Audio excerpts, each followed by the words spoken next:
My name is Ramon Peguero, President and CEO at the Committee for Hispanic Children and Families, CHCF. Just a year ago, we were at the Lighthouse in Chelsea Piers, enjoying each other's company as we celebrated yet another wonderful year of impact work. However, a few days later, the state began a shutdown of all non-essential businesses and services. Eventually, the entire world went on lockdown. Months later, we all witnessed the senseless murder of George Floyd and the ensuing protests around the country for justice. All this coupled with a highly charged political landscape. It is an understatement to say that a lot has changed since last year's Gala. Pandemic, protests, politics. But one thing that has not changed is our commitment to continue to serve the most vulnerable amongst us. The children, youth, and families that we serve have historically been left behind. This pandemic has only exacerbated their challenges and widened the gap between the haves and have-not. I want to thank the partners at Unidos US, Northwestern Mutual Foundation, Marigold Family Foundation, and the Hispanic Federation, whose support made it possible for us to pivot from an in-person service delivery model to a virtual one, because they understood, as we do, the continuity of service to the vulnerable communities we serve was vital if they were able to survive and thrive during these difficult times. Tonight, we showcase some of the wonderful work that CHCF has been able to deliver and the families impacted this past year. Thank you for your support. Stay healthy, and we hope to see you soon in person. Gracias.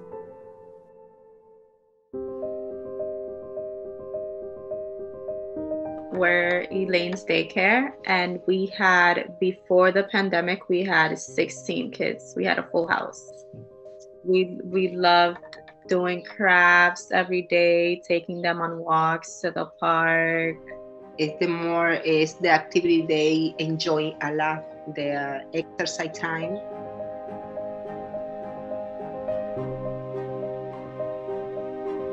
It was hard. It was very hard because this is our only source of income. We didn't know what was going to happen. We didn't know if we were going to be able to open, how long it was going to last. We were mostly worried also about the kids. Like trauma for some kids, because the situation for a lot of kids was nothing easy.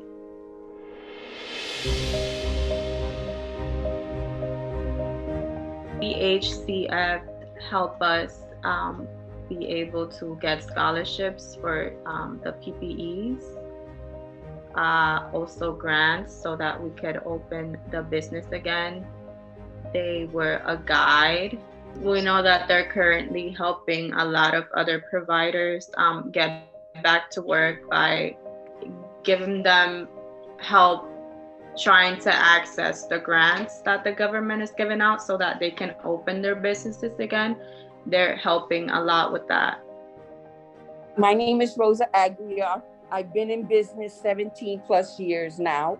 They gave me sanitizers, disinfectants, masks, gloves, toiletries, essentials that I would need to start. They helped me how to have my paperwork ready to give to that potential parent or parent that's with me. They provided me that PPE, and not only provided me, but told me how to do the cleaning, what to expect, what to look for. So yes, I think if we were to be shut down again or reopened, I'd be prepared, because they literally walked me through the process. Nuestros Niños is an organization that mostly provides childcare, and it has been assistant for over 40 years. So we have 3 center-based programs and a family childcare network. Directly from the family childcare, we were working with around 150 families. And if we count the center-based, I would not be shy to say that about 300 families were impacted by the services that we were providing. in partnership with the community.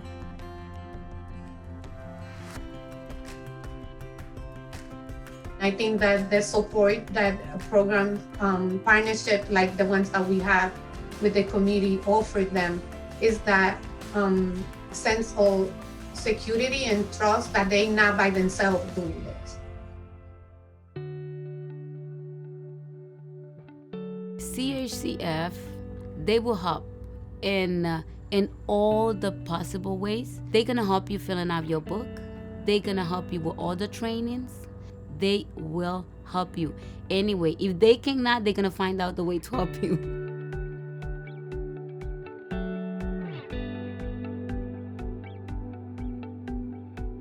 During the pandemic, we had the CDA, the Child Development Associate training. We had it in person, but then in March, we had to go virtually, remotely, to continue doing the trainings.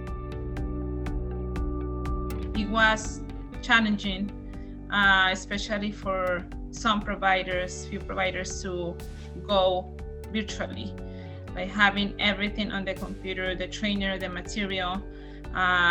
So it was very challenging. But we were able to work it out with the support of, the director, the CEO, Ramon Peguero. So we were able to continue being able to facilitate virtually all the content. Definitely, I was extremely proud. At the beginning, I was nervous, I was stressed because I wanted to make sure that we were able to continue with the training. And because I know that the training was very important for these providers. So I was proud of myself, making sure that they were able to complete it.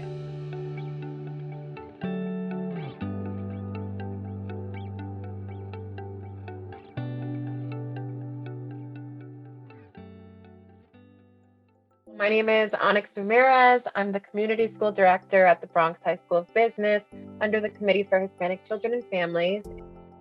CHCF after-school programs have historically meant that we are hands-on, engaging with our community. We are doing that work. We're out there. We are talking to people. We're talking to parents. We're coaching young people. We're really integrated into the community. And after March, everything had to shift.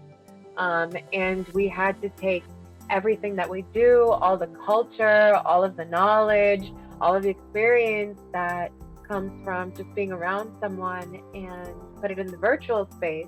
And so, a lot of things had to change. We had to get folks accustomed to what it was like to use the computer consistently, which in 2021 sounds a little far off to folks sometimes, but for some of our families, this is their first time engaging with technology in a real way for the first time in their life.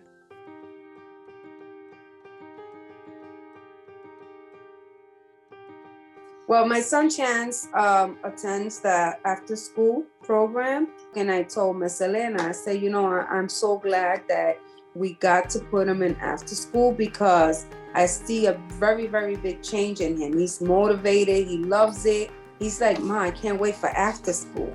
I can't wait for after-school. I have so much fun. It's really important because, I spend more time with people and not just spending time at the house sitting down, and we do activities together, so it's fun. Your first word is horrific.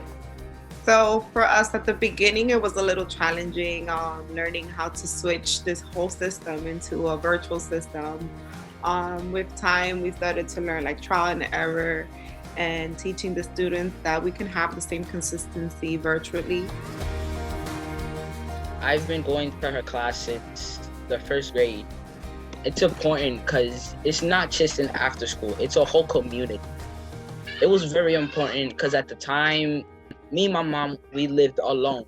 And at the time I was really young and we didn't have anybody to take care of me. They seen me grow from a little young boy to a young man. It helps a lot because if I'm getting bored or lonely, I have them to talk to and them to play with.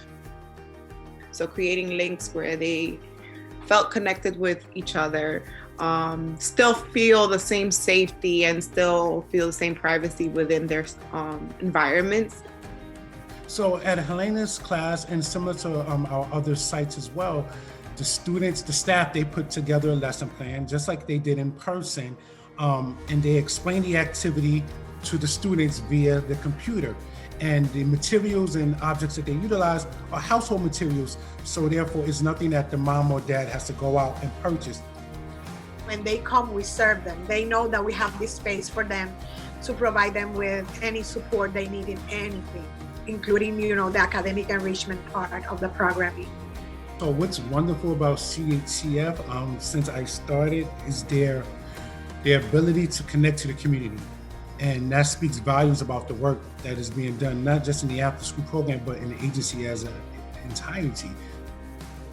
For us to continue having that connection with parents and being able to help them one-on-one during this pandemic has been remarkable important for them and for us.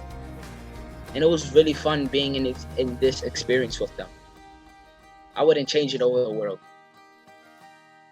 So during this time, we've had to build such strong ties with our families, making sure that our parents and us are on the same page, and also supporting our families during this really tough time, which is being everything in the home, being teacher, being parent, being worker, being self, and helping parents balance that.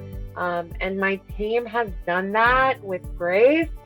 It's been a hands-on experience from originally working with operations in CHCF and the larger YD department to identify the need of needing internet in the community. So just for BHSB, we have 334 students on our register, and we provided internet access, just us, outside of the Department of Education, to 72 students consistently since March. So thinking about how that's almost 1/3 of our overall students that don't have internet access, without us, without our support, that makes a big impact.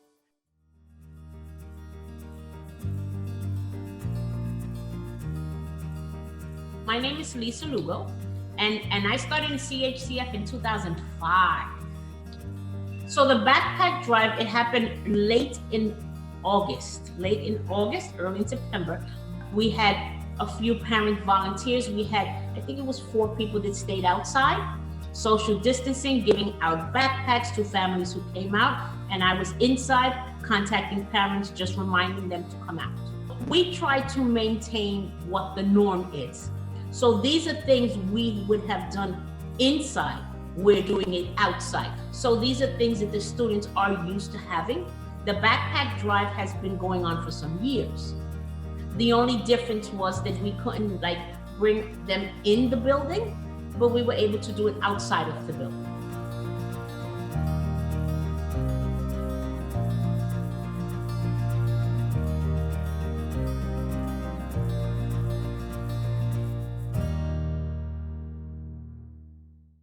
At this time, joining me now is our chairman, Mr. Gustavo Massa, that has a few words for us.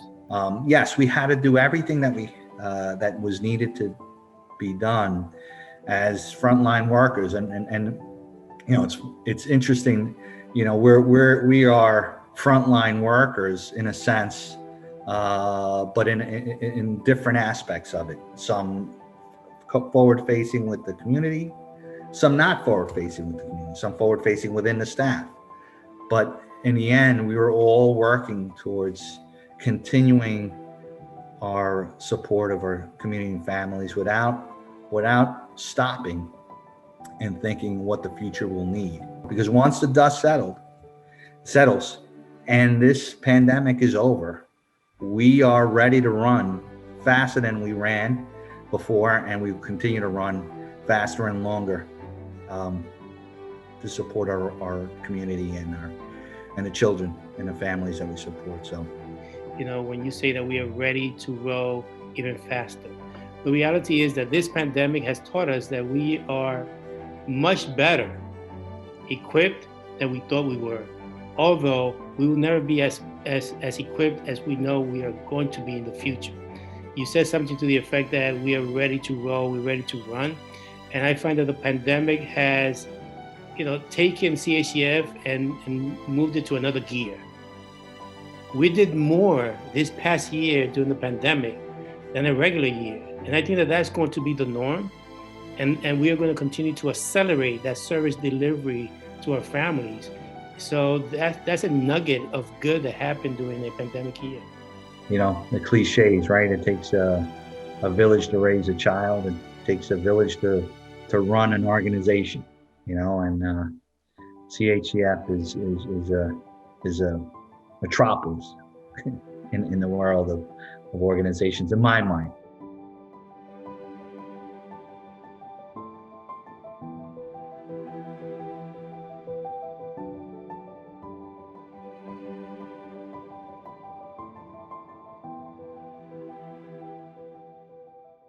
So my name is Carmen Rojas, and I'm a board member at CHCF since 2015.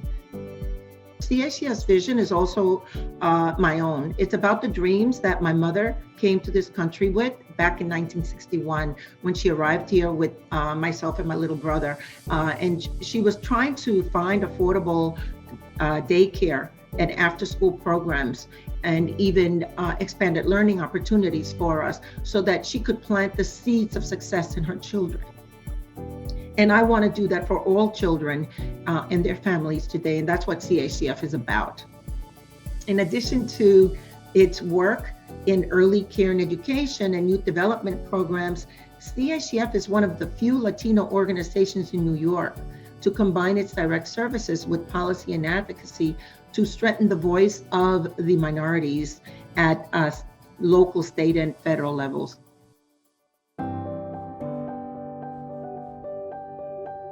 So the Thanksgiving dinner historically at CHCF has been one of the highlights of the year. It's where CHCF meets the community and the staff at the schools that they serve. And they open these doors and it's a feast, it's a celebration.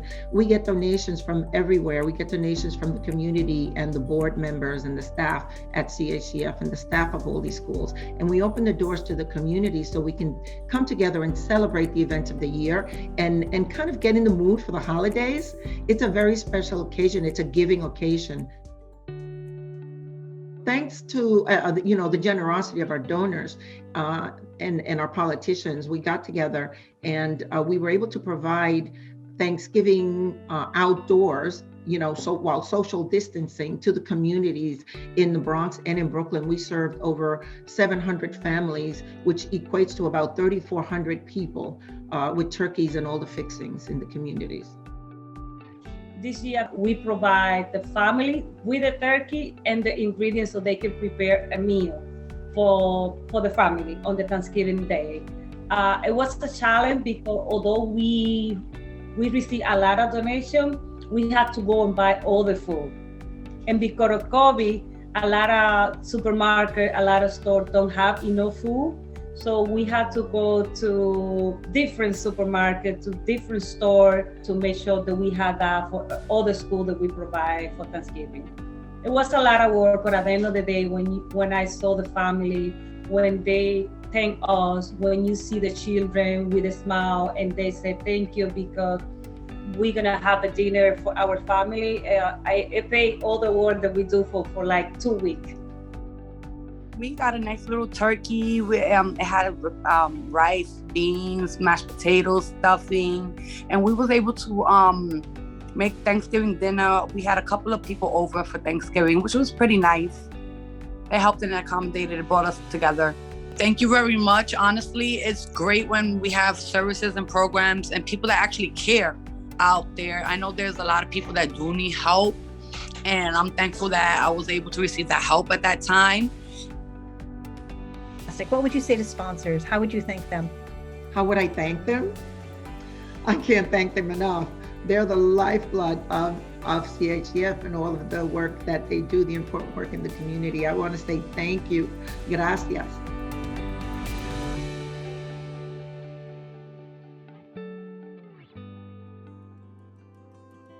To those that have already supported us in the past, our longtime supporters, I want to thank you, because without you, we would not have been able to work through the pandemic and give so many services to those families that we already are serving. And it was only their support that made it possible for us to really live through and survive. And many times not-for-profits, we spend a lot of time and effort trying to send our message out, our message of need, that there are families that are in need. This pandemic has really highlighted everything that we would normally say, the need. It has been on TV, it has been on newspapers, on tweets, Instagram, Facebook. So now people know that there are individuals out there that are in need. If there is ever a time that you want to make a difference, this is the time. During the pandemic, this is the time for you to say presente, to say present. I am here, I'm going to support, I'm going to help. So we encourage everybody out there that is looking for an organization to help, knowing that they are not a fly-by-night institution. We are vetted, we have been around for 39 years, we have survived the pandemic, and we are still serving the population. So please help. What Ramon did with the organization and the staff was tremendous.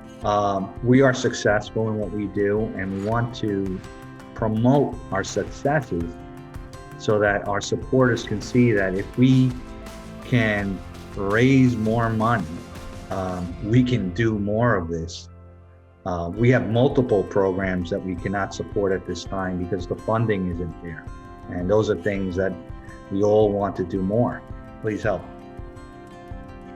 We don't know where people's next meals are going to come from.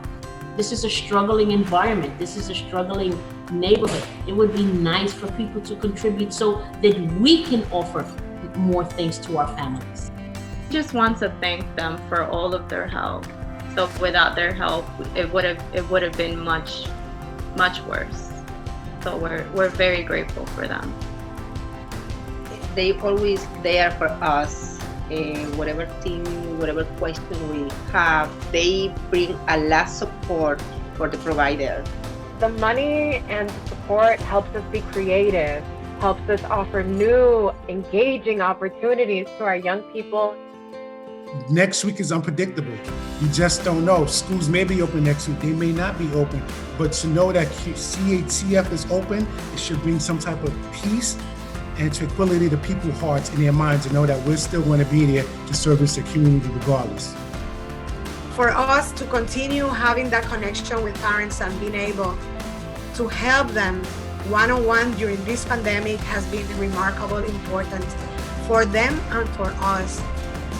And it was really fun being in this experience with them. I wouldn't change it over the world.